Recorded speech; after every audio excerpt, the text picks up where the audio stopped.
Vamos lá, até amanhã, valeu, hein? O Thomas de Toledo já está aqui, vou chamar aqui para nós conversarmos. Professor Thomas de Toledo, é uma satisfação muito grande estar aqui com você mais uma vez.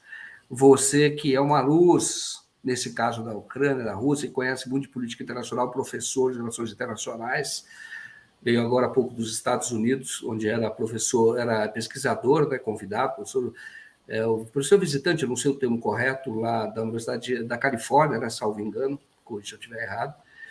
E aí, eu achei, desde a primeira vez que você participou aqui, a gente passa a entender melhor o que está acontecendo lá na Rússia e da Ucrânia, e por isso como é compromisso nosso com toda a comunidade que gosta de você, que pede sempre sua presença aqui, rotineiramente, de quando em quando, você estar aqui, para a gente tentar entender o que está acontecendo na Ucrânia. Mas vamos discutir outras questões também de relações internacionais, e até vou aproveitar para essa história do Celso Daniel, que você também tem estudo sobre isso, já leu muito sobre isso, que é esses factoides que são criados para provocar uma alteração importante na política dos países. São jogos armados.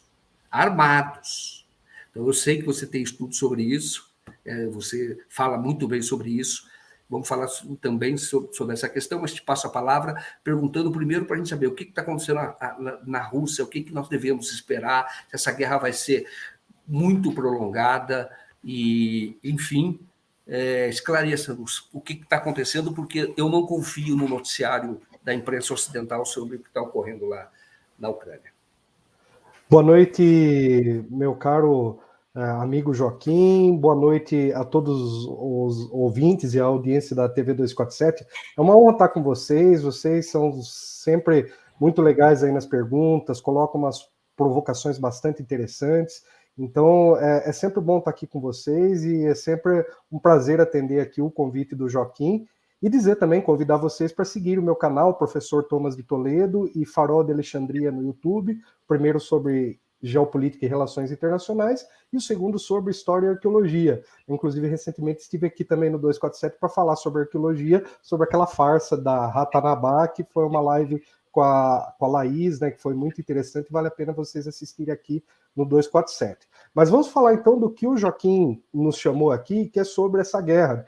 Porque, na verdade, a gente está vendo, neste momento da história da humanidade, nós estamos vendo uma mudança profunda e é muito importante que vocês entendam que, nesse momento, se passa uma grande transformação nas relações internacionais.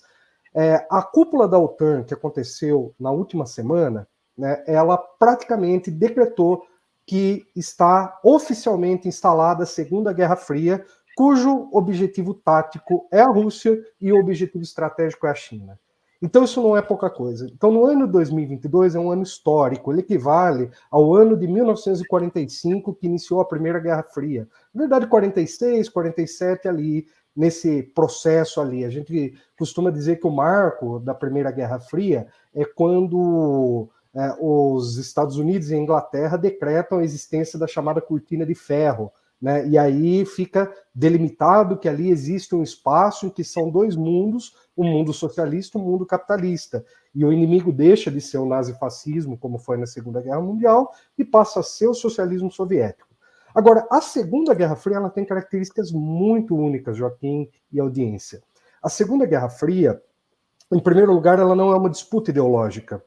Ela é uma disputa entre aquelas forças que perderam a Primeira Guerra Fria, que é basicamente o mundo socialista e o terceiro mundo, e eu digo por quê? Porque a União Soviética, ao longo da década de 50, 60 e 70, ela apoiou todo o processo de descolonização da África e da Ásia.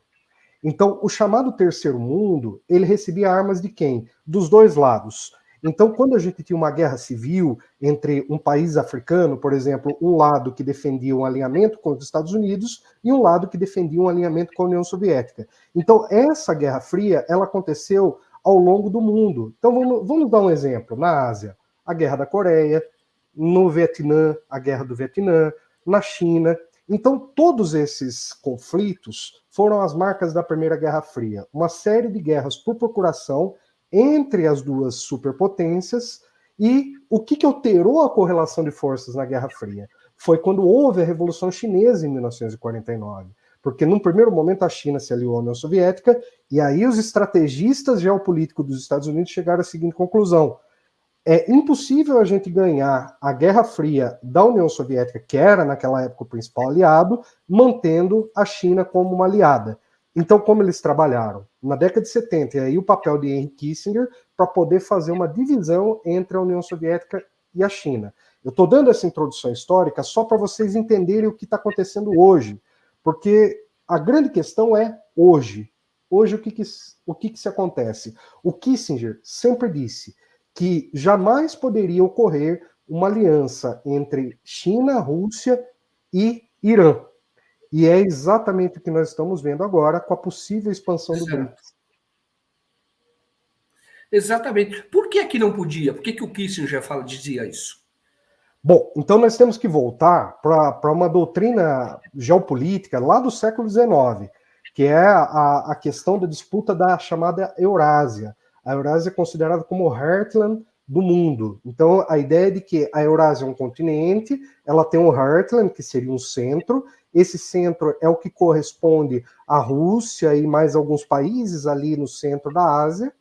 Quem controla esse heartland tem condições de controlar todo o próprio continente eurasiático e, com isso, controla o mundo.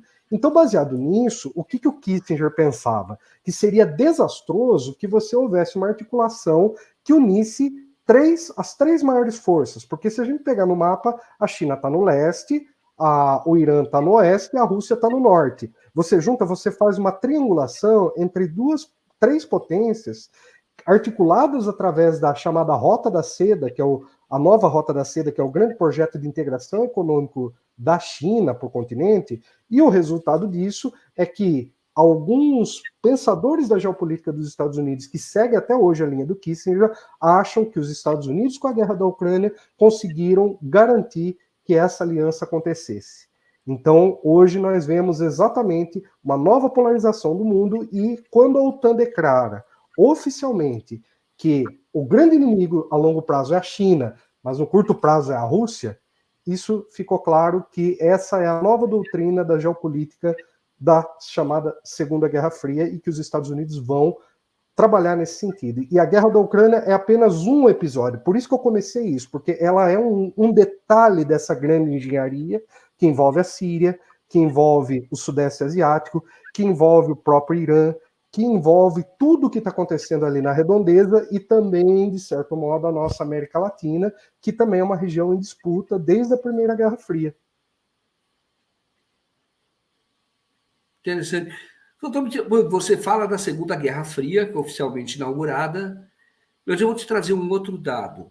Eu li o livro Árvore de Guernica, que é do jornalista inglês, na época, Steer, e ele estava lá na Guerra da Espanha. E a Guerra da Espanha foi um laboratório naquela ocasião, 37, antes da Segunda Guerra. Isto é, a Alemanha, de um lado, ajudando, dando armas para o Franco, para os fascistas, e tinha a Rússia também colaborando, mas em muito menor grau, com o governo republicano naquela ocasião. Tudo no País Basco, que é o centro onde está ali a narrativa dele. O que eu pergunto para você é o seguinte: parece uma coisa que a gente está vendo na Ucrânia hoje. Isto é, os países estavam participando, mas não diretamente. Era tudo por procuração, deixando o fascismo e os republicanos ali se digladiarem. Nós não podemos, isso também não aponta para que não seria uma guerra fria, mas seria efetivamente a véspera de uma guerra mundial. Efetiva, embora a Guerra Fria, como você sempre falou, ela é um tipo de guerra. A guerra não é só quando tem bomba. Mas exatamente. A Segunda Guerra Fria, ela pode ser entendida como uma antessala de uma Terceira Guerra Mundial. Ou ela pode ser entendida como uma própria guerra mundial. Se a gente vamos entender o processo histórico. O Eric Hobsbawm, ele costuma dizer que a Primeira e a Segunda Guerra Mundial foram 2 episódios de uma única guerra, em que nesse meio termo ocorreram coisas que mudaram as características das duas guerras, que foi a Revolução Russa, uma revolução socialista, e o surgimento do nazifascismo. Eu vejo a Guerra Civil Espanhola muito mais como um preâmbulo da Segunda Guerra Mundial. Porque o que acontece? As forças que vão se enfrentar na Segunda Guerra Mundial, elas se enfrentaram na Guerra Civil Espanhola. Então a Guerra Civil Espanhola foi uma espécie de medição de forças, inclusive testando a possibilidade de ver se as democracias ocidentais apoiariam os socialistas ou se ficariam do lado do nazifascismo. Isso teve em discussão ao longo da Guerra Civil Espanhola. E a Guerra Civil Espanhola, ela demonstrou o desastre que foi uma esquerda desunida, né? Porque a esquerda ficava se atacando entre si, enquanto a direita bombardeava por cima, né? E o resultado todos nós sabemos. Então, eu vejo essa questão da Ucrânia, né? Então, agora, entrando exatamente na questão, a Ucrânia é uma guerra por procuração que a gente precisa, assim, ver ela nesse contexto mais geral para entender o seguinte: ela está desenhada para criar tensões na fronteira russa e, no meu entendimento, a longo prazo. Não é uma guerra para se acabar momentaneamente, porque se a gente for analisar as posições dos Estados Unidos nas últimas guerras que houveram, vamos considerar do fim da União Soviética para frente.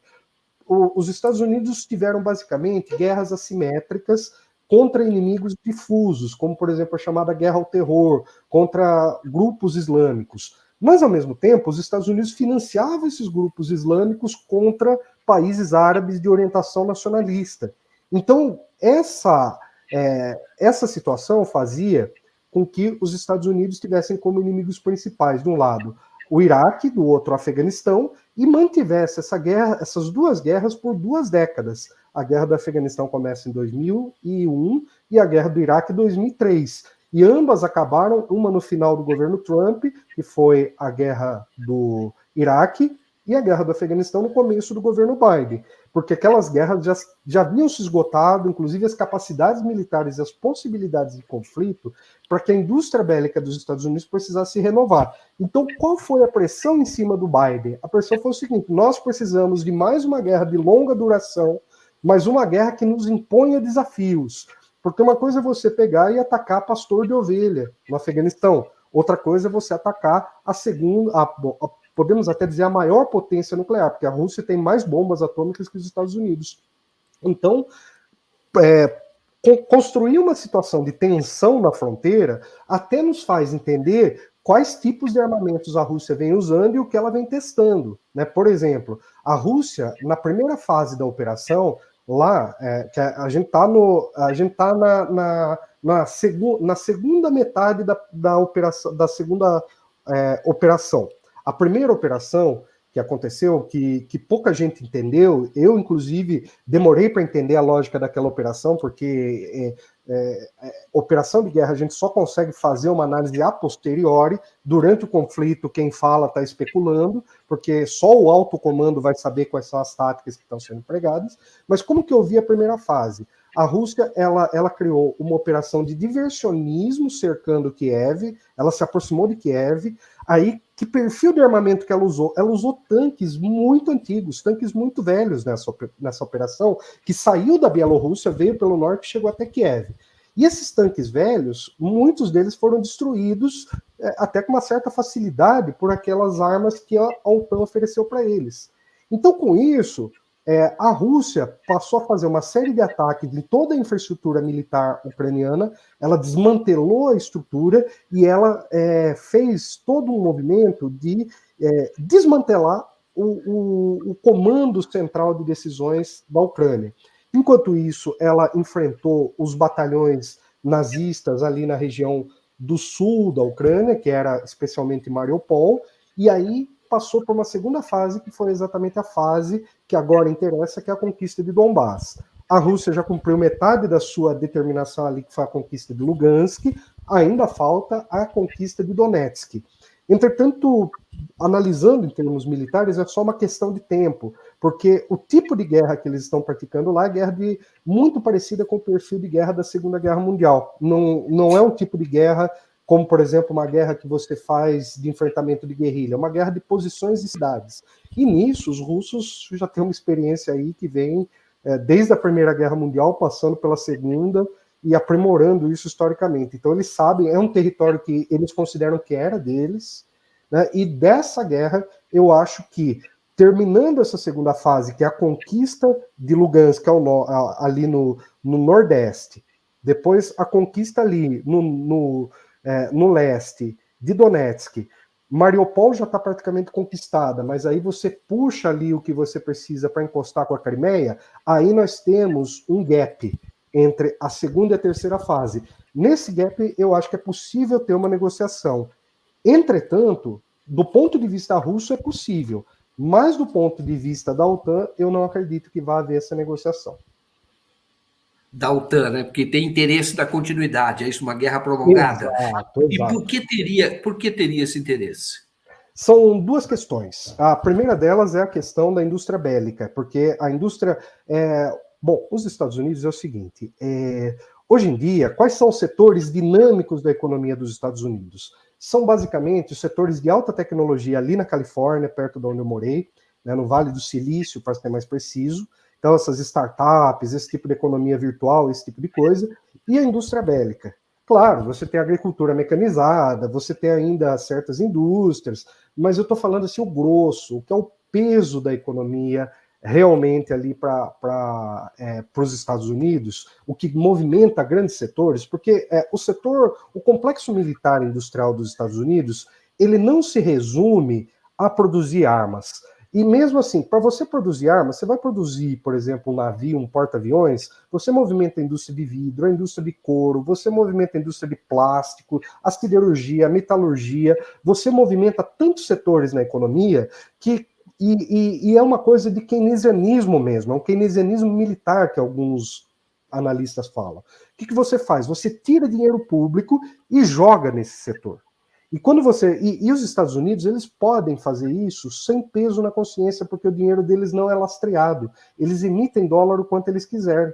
Então, eles emitem o dólar, jogam o dólar ali em movimento e põem essa indústria para girar. E eles ficam eternamente girando.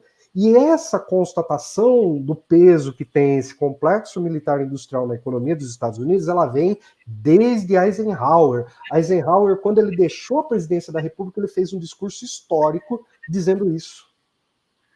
Exatamente. Quando ele fala que quem mandava para valer era essa indústria de armas, né? Era a defesa, era o sistema de defesa. Ele faz que isso estava afetando a própria democracia no país, né? Um discurso histórico realmente, né? Exatamente, exatamente. E hoje em dia, isso está tão aceito em termos da política dos Estados Unidos, está tão aceito que esse complexo militar industrial, ele financia os dois lados da campanha, ele financia republicanos e democratas. O que muda é onde você vai fazer a guerra. É basicamente isso. Eu me lembro, por exemplo, né, o Al Gore, ainda bem que o Bush ganhou, porque o Al Gore falava muito em fazer guerra na Amazônia, falava muito em internacionalizar a Amazônia, tinha essa conversa, né? Ele falava, ele é verdade. Ele falava, né? Hoje é uma tremenda besteira essa história. Eu não sei se ele falava em guerra, mas ele tinha esse discurso realmente, né? Ele falava da Colômbia, A Colômbia fica na Amazônia. Ele era um grande defensor do Plano Colômbia na época das eleições.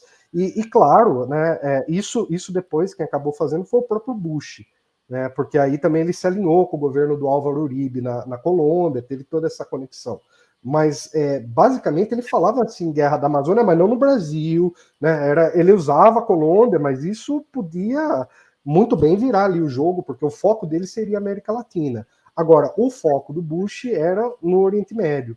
E eu queria chamar a atenção para uma coisa, Joaquim, que está sendo muito usado, que é essa questão do preço do petróleo internacional, que estão usando como assim, para culpar a Rússia do preço do petróleo. Mas não é bem isso.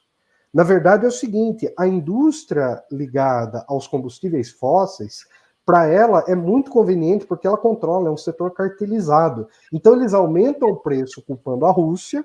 É claro que a guerra, de certo modo, ela tem um impacto, não vamos negar que não tem um impacto, mas tem principalmente uma decisão desses oligopólios de fazerem esse aumento de preço por duas coisas. A primeira delas, que é a mais óbvia, porque aumenta o lucro. Em segundo lugar, porque isso coloca a população contra a Rússia nos países que você precisa de uma mobilização constante, que são os países da OTAN, que você precisa o tempo inteiro construir uma situação de tensão, de medo. Vocês podem ver que o tema da ameaça russa voltou com tudo até no cinema, né? Saiu recentemente aí a quarta temporada de Stranger Things, que está totalmente anticomunista, anti-russa, porque é uma propaganda que eles já estão pensando no longo prazo, investindo aí nas crianças e nos adolescentes, para já construindo então esse imaginário anti-russo. Né? Então nós estamos realmente vendo, Joaquim, nós somos de uma geração, né, de que a gente viu o mapa dividido em duas cores na escola. Né? A gente viu coisas que essa geração que nasceu na década de 90, na década de 2000, não sabe o que é. E agora nós vamos voltar a ter aqueles reloginhos que dá 5 minutos do conflito nuclear, a gente vai voltar a ouvir assim, situações como a crise dos mísseis, pode acontecer a qualquer momento, em qualquer país, em qualquer lugar onde tem uma fronteira entre Rússia e OTAN, isso pode voltar a acontecer. E aí, novamente, a gente vê esse mesmo tipo de tensão, que pode, inclusive, vir para a América Latina. Lembrando que Cuba é um aliado russo, desde a Guerra Fria, lembrando que a Venezuela tem a tentativa de uma aproximação, e aí entra a questão, qual que é o papel do Brasil nisso tudo num governo? Né? Como que o Brasil teria que entrar nessa questão? E aí eu tenho visto os analistas e tenho tido assim, muita calma e muita prudência para analisar como que para ver como que os analistas estão pensando com relação a como o Brasil deve se comportar nesse processo. E assim, eu tenho cada vez mais visto o seguinte, né, a audiência da TV 247, assim como eu, assim como você, a gente tem uma tendência de olhar as coisas pela ótica da esquerda. Mas a gente precisa analisar agora essa geopolítica sob a ótica da geopolítica. E a ótica da geopolítica, ela nos diz o seguinte, se o Brasil tiver um alinhamento automático com Rússia e com China, isso pode criar uma relação desequilibrada com os Estados Unidos em uma região em que a gente sofre a influência deles e o Brasil não tem a sua soberania estabelecida para poder garantir uma posição de extrema independência. Então o Brasil está numa corda bamba. Ele vai ter que ter uma relação muito boa com o Ocidente e com a OTAN e uma relação muito boa com a Rússia e com a China. O que, caso o Brasil recupere a sua indústria, caso o Brasil coloque os seus militares de volta no quartel, né, tem que tirar os militares da saúde, dos lugares errados, porque nós vamos precisar ter militares muito sérios estudando essa geopolítica. É uma necessidade da sobrevivência do Estado brasileiro que o militar volte a ser militar. Né? Então, isso, nós precisamos de um governo que ponha a ordem na casa. O Brasil hoje é desrespeitado mundialmente. O Brasil, essa discussão sobre ampliação ou não do BRICS, o Brasil tem que pensar no seu próprio interesse, porque quem está conduzindo isso é a Rússia e a China. Não quero dizer que eu seja contra, eu acho que o BRICS tem que se expandir, mas o Brasil ele tem que pensar nessa expansão sob uma perspectiva dos seus interesses nacionais e não da imposição do que as potências estão querendo. Porque se o BRICS virar um anti-OTAN, nós vamos ficar numa situação muito delicada. Então, para o Brasil é muito importante que tenha essa pendulação, como fez Getúlio Vargas na época da Segunda Guerra Mundial. Até ele tomar um posicionamento. Interessante. O senhor tem aqui o comentário do Ricardo Garcês, para mim, na situação que você estava descrevendo agora, nós estamos hoje para a paz armada.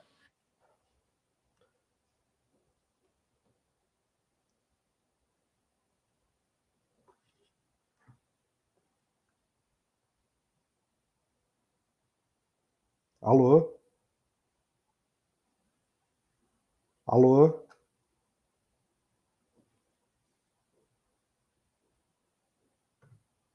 Alô?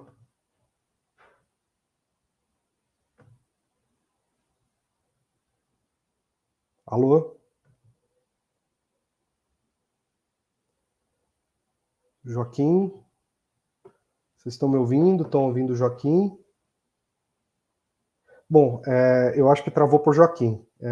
Então vamos lá, vamos falar um pouquinho aqui, eu vou continuar tentando aqui segurar a discussão. Então, qualquer dúvida, vocês colocam aí no chat, a gente explora alguma questão. Então, continuando aqui o tema que a gente estava debatendo, portanto, a gente está vendo uma situação de reconfiguração das forças mundiais. E o papel que hoje está tendo a Ucrânia, que é basicamente o de palco do enfrentamento das potências. Então, é até errado a gente pensar que a Ucrânia é um Estado soberano. Hoje ela não é. Hoje a Ucrânia é simplesmente um braço da OTAN. Ela está sob um governo de ocupação. Vejam que situação. o discurso que a OTAN colocou no seu documento, né, no seu documento oficial, era de que estamos entrando numa fase que vai ser um conflito entre as democracias e as autocracias. Eu pergunto para vocês, se o Zelensky hoje é um cara que fechou 11 partidos e 8 veículos de comunicação, está ameaçando fechar mais 7 partidos e que já perseguiu brutalmente os partidos de esquerda nos períodos anteriores, isso é uma democracia? Eu perguntei isso para uma colega minha europeia que defende o Zelensky, ela diz que isso é lei marcial. Bom, só que a lei marcial significa que existem forças ali dentro da Ucrânia que não concordam com a posição do Zelensky, porque o Zelensky não está interessado na paz. Na verdade, o Zelensky não está interessado em nada. O Zelensky ele está simplesmente condicionado pelos interesses da OTAN. Joaquim? Ótimo, você está muito bom, viu? Cada dia vem melhor, viu? Que bom, Valeu. deixa eu falar, muito obrigado, viu, por segurar a onda aqui, que teve uma queda aqui de energia, mas já voltamos. A Mônica Mello então, diz, professor, a maldita OTAN é uma organização legal? Viva a Rússia! Ela não fala uma das suas lives, ela está sempre presente. Valeu. Bom, vamos lá. Eu penso o seguinte: a OTAN é uma organização anacrônica, porque ela era uma organização. Na verdade, a OTAN já nasce errada.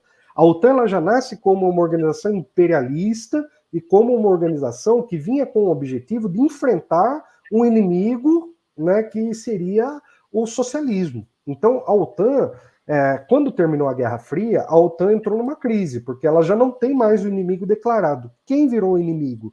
A OTAN teve olha, isso é importante, Joaquim. Em 2010 teve a cúpula de 2010 em Lisboa e a organização do Tratado Atlântico Norte, cujo escopo era, teoricamente, proteger o Atlântico Norte de um ataque soviético. Qual foi a mudança da cúpula de Lisboa em 2010? Eles alteraram o escopo da OTAN para o mundo inteiro. E qual foi o resultado disso? A guerra da Líbia, a guerra da Síria, a continuidade da guerra do Iraque, porque a guerra do Iraque ela teve duas fases, né? Ela teve uma primeira fase que foi contra o Saddam, uma segunda fase contra os grupos islâmicos, e teve ainda uma presença cada vez mais constante no Afeganistão, né? Então a OTAN ela expandiu seu escopo no ano de 2010 e toda essa guerra aqui, na verdade, tem alguns analistas que acham que o Putin caiu na armadilha da OTAN, mas o Putin não tinha muito outro jeito que não fosse esse, porque se o Putin adiasse, muito provavelmente a situação ia estar muito mais grave ali na Ucrânia. Então, o Putin ele se viu forçado numa situação, e pensa uma coisa, só depois que houve a invasão da Rússia na Ucrânia que a gente ficou sabendo oficialmente da existência dos laboratórios de armas biológicas na Ucrânia. Antes disso, eu considerava teoria conspiratória, porque assim eu só levo uma coisa a sério quando ela vem de várias fontes que eu posso comparar uma com a outra e fontes antagônicas. Você sabe como é que é? Você é jornalista, a gente não pode acreditar numa fonte, nós temos que ver outra, contrapor, até a gente juntar tudo e formar o quadro. Então, assim, eu via, teve uma jornalista que tinha feito essa denúncia. Como eu vou saber se essa jornalista não estava fazendo uma fake news, né? Então, quando eu vi que realmente a Victoria Nuland, no Senado dos Estados Unidos, reconheceu a existência, já não dava mais para duvidar disso, porque aí você tem a subsecretária de Estado dos Estados Unidos falando isso no Congresso dos Estados Unidos, e tem uma lei nos Estados Unidos sobre o perjuro, que se você mentir sob juramento, a pena é terrível. Enfim, nenhum americano quer ser condenado por perjuro. Então, nessa situação, eu acho que é importante a gente entender que a guerra da Ucrânia está, então, caminhando nesse sentido de ser uma confrontação direta entre a OTAN e a Rússia. Então, essa guerra está, na verdade, testando. Porque, veja o seguinte, se eles dizem o nosso objetivo final é a China e o nosso objetivo imediato é a Rússia, o que é? Um jogo de dominó. Você derruba a Rússia, onde chega? Chega na China. Chegou na China, acabou. O Brasil voltou a ser colônia. A América Latina não vai existir mais. Né? Porque aí a OTAN vai dominar o mundo. É verdade. Agora, vamos dizer, a OTAN ela deveria ser desmobilizada, como foi o Pacto de Varsóvia, mas não foi isso que ocorreu, ela avançou. Não se pode falar em ilegalidade, mas houve uma violação, vamos chamar assim, de palavra dada que foi tornado público naquela ocasião, né? Porque, na verdade, quando não foi isso que ocorreu, o Gorbachev disse, olha, acaba o Pacto de Varsóvia, mas vocês também vão desmobilizando a OTAN. E a OTAN, pelo contrário, ela foi aumentando sua presença já ali no leste europeu, né? Foi isso que ocorreu. Foi sendo progressivo, porque foi o seguinte, a OTAN ela teve 4 ondas de expansão. Então, assim, na primeira, ela incluiu alguns países ali que ainda faltavam da Europa Ocidental, né, tipo Espanha, enfim, alguns outros países. A França saiu e voltou, teve toda... e aí, num segundo momento, ela pegou os países, mordeu os países ali do Pacto de Varsóvia, né?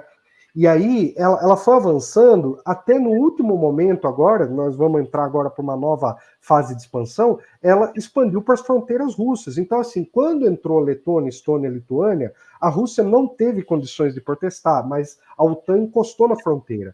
O problema é que na Ucrânia e na Geórgia, se a OTAN... uma coisa é a Finlândia, que está lá numa área que é gelada, que é uma área ali pouco habitada, enfim, um pouco mais... tá certo que São Petersburgo até que está perto ali, que é uma cidade importante, mas ali é bem defendido pelos russos. A preocupação dos russos maior é com a Ucrânia, que é uma fronteira também muito grande, mas que tem um fator cultural, porque você tem uma população russa que habita a Ucrânia, que habita a Moldávia, que habita aquelas regiões. Então, nesse sentido, você tem a questão da população russa, você tem a questão das armas biológicas, você tem a questão do Zelensky ameaçando retomar o programa nuclear e da OTAN encostando na fronteira, sendo que a OTAN colocar armas nucleares ali, e o Putin, os estrategistas do Kremlin pensaram o seguinte, se eles estão chegando à ousadia de colocarem laboratórios biológicos aqui, você acha que se a Ucrânia entrar para a OTAN, eles não vão pôr bomba atômica? Tipo, a inteligência russa é uma das inteligências mais inteligentes que tem. A gente sabe. Até porque Putin foi o chefe da KGB. Então, a KGB, o serviço de inteligência não é que nem a BIM, né, que serve para um determinado grupo político. A inteligência russa, a inteligência da CIA, a inteligência da Grã-Bretanha e todos esses outros países, elas trabalham para analisar todas essas questões estratégicas. Então, a inteligência russa, ela deve ter feito, antes dela tomar a decisão de fazer essa guerra nessas condições, eles traçaram centenas de cenários. Existem softwares que você calcula probabilidades, softwares que eles vão criando de inteligência artificial para poder entender quais são as consequências de você avançar por aqui, por aqui, por aqui. Então, desde 2014, quando teve o golpe, olha o Putin pensando em longo prazo. Até 2022, a Rússia se preparou para essa guerra, porque a Rússia viu que seria inevitável uma nova expansão da OTAN.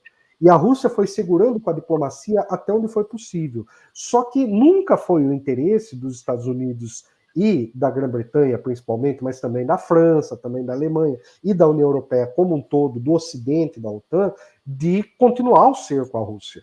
Né? Inclusive porque fazendo esse cerco à Rússia, você enfraquece o outro lado da aliança que vai chegar lá onde eles querem, que é a China. Porque eles já conseguem perceber o seguinte, a China já passou os Estados Unidos em PIB em paridade do poder de compra. Calcula-se que até 2030 vai passar o PIB nominal. O PIB nominal não quer dizer nada, porque é uma questão de taxa de câmbio. Se hoje o ministro da Fazenda do Brasil ele der um decreto que ele pega e equipara o real a $1, o Brasil passa a ser a 5ª economia do mundo por um decreto, em termos de PIB nominal. Então isso não quer dizer nada. Se você tem o câmbio valorizado ou desvalorizado, isso joga você para cima ou joga para baixo. Mas quando você calcula em paridade do poder de compra, a maior economia do mundo já é a China. Então, os Estados Unidos estão desindustrializando. E o Trump, por que o Trump tem um apoio importante dentro dos Estados Unidos? Porque o Trump é um industrialista. E o Biden, ele é um financista e um belicista. Para ele está muito mais ligado a essas big techs muito mais ligado a essa indústria, ao capital financeiro, à financiarização da economia, a esses setores mais alternativos aí da economia, né? Agora até você tem ali a indústria da maconha, que agora cresce nos Estados Unidos, mas isso em termos de PIB é insignificante, né? Porque agora legalizou lá, né? Na Califórnia, agora tem produto medicinal, produto recreativo, produto disso, daquilo, mas isso tudo, né?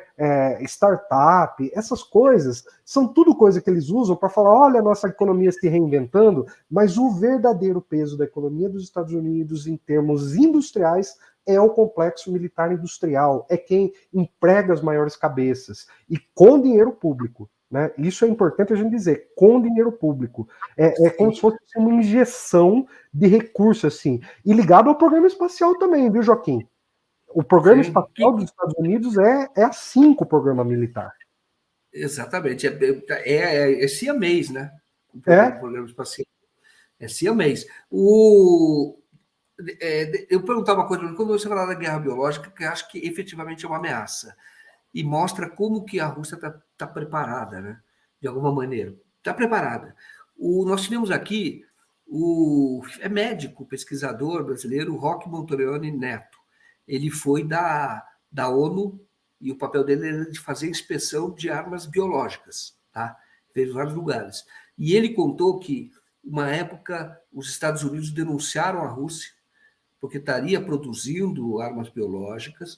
Houve uma inspeção, a Rússia deixou fazer. Só que a Rússia falou, a contrapartida é que vai ter que ser feito nos Estados Unidos também. Quando foram para a Rússia, foram para lá e a Rússia disse, olha, nos Estados Unidos vocês investiguem a planta tal, no lugar tal. Ele não quis dizer o nome do laboratório, que é um laboratório conhecido. A planta tal, laboratório tal, máquina tal, etc. Deu um endereço completo. E lá os Estados Unidos estavam produzindo, fazendo experimentos com antraz.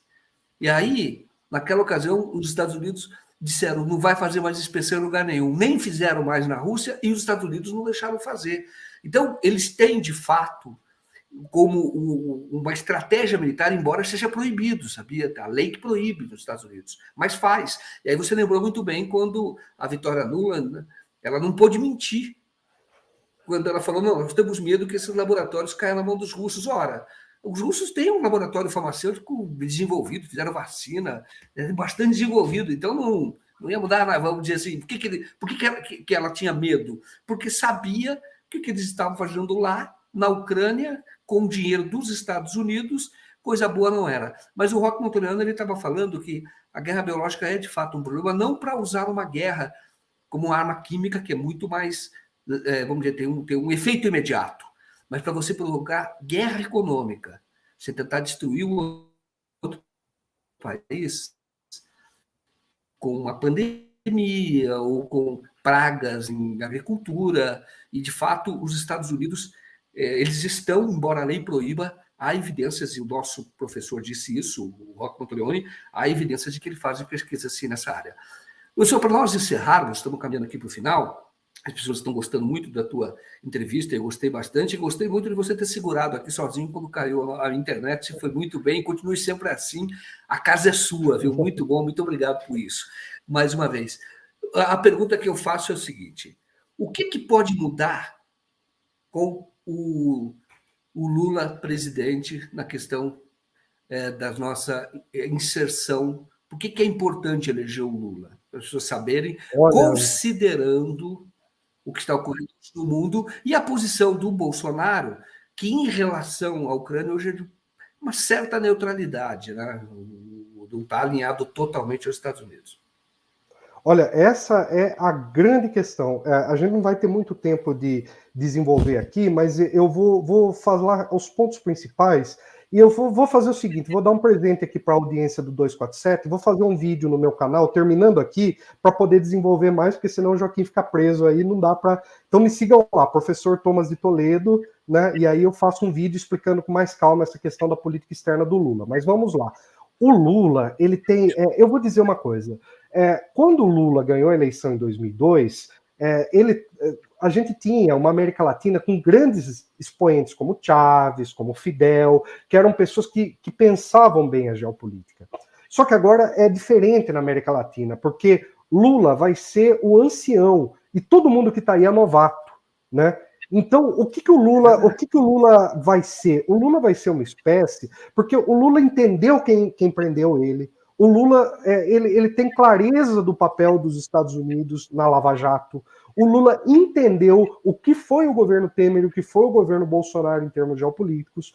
Lula entende a importância do BRICS. Lula entende a importância da mudança geopolítica. Inclusive, eu vou dizer uma coisa para vocês: eu respeito o Ciro Gomes, mas o Lula, em termos de política externa, dá um baile no Ciro, né? Porque o Lula ele consegue entender certas coisas, porque o Lula teve Celso Amorim como seu chanceler. Celso Amorim e Samuel Pinheiro Guimarães foram dois quadros de Itamaraty que formularam a política externa altiva e altiva ao longo dos governos petista, do primeiro governo, né? Na verdade, do governo do Lula, o primeiro e o segundo governo do Lula, depois com a Dilma mudou. Mas esses dois pensadores, esses dois grandes diplomatas, inclusive o Samuel Pinheiro Guimarães, ele tinha sido demitido pela FHC quando ele tinha dito que a ALCA seria uma anexação do Brasil na economia dos Estados Unidos. Então, o Lula, ele é exatamente a pessoa que a gente precisa para pensar a geopolítica do Brasil.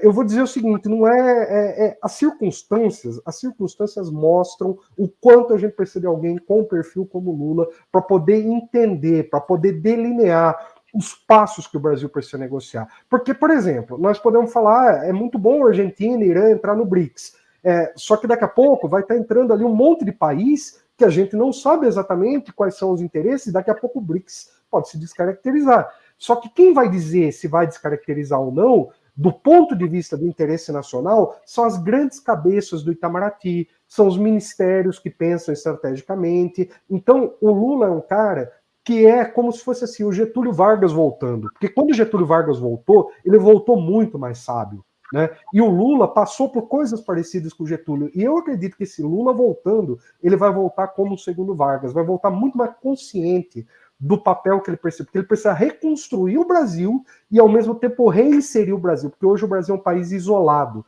só a extrema-direita se relaciona com o Brasil.